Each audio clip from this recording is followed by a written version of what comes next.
We're moving on to Sri Lanka now, where the financial crisis is only getting worse with each passing day. And now India has offered help to the debt-laden country in overcoming the crisis. Sri Lanka is battling the economic crisis prompted by a shortage of foreign exchange reserves and surging inflation. Reports say India is willing to make investments in Sri Lanka to help it ease the financial crisis. Listen in.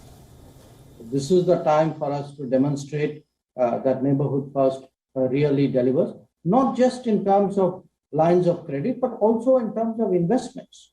In terms of, if Indian tourists go out, if Indian business goes out, if even the Indian government, if there are investments we can make, which will shore up other people's economy and, expand employment, this is really what they need at this moment. And I can assure them that India will rise to that occasion.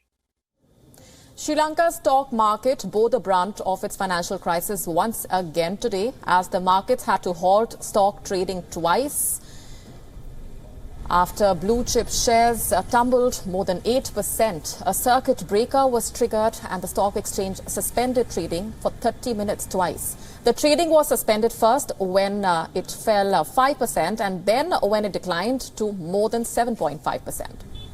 A surge in energy prices as tensions around Ukraine mount has added to the concerns of Sri Lanka, which is already facing high inflation.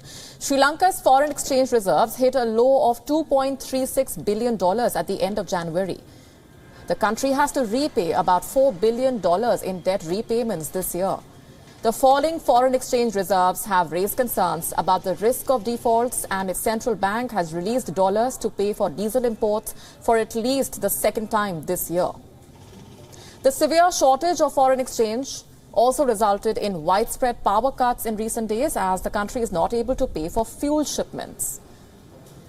The country of 22 million people requires around 4,000 tons of diesel every day to run its thermal power plants.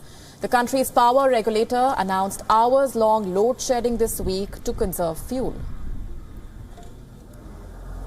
For more on this, take a look at this report sent by our correspondent, the Sonia Thoda.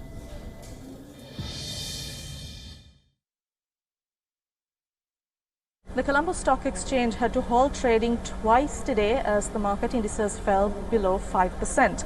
Although those at the CSE are unaware as to why exactly the market is on a downward trend, analysts believe it is the ongoing power and fuel crisis that might have dampened investor confidence and also eroded investor confidence here in the country. That's not all. Sri Lanka's fuel and power crisis continues to worsen as fuel queues are continuing to be reported here in the country, as well as scheduled power cuts currently being experienced across the island as per a pre-release schedule. Reporting for WION World is one from Colombo, I'm Dasmia Thalda.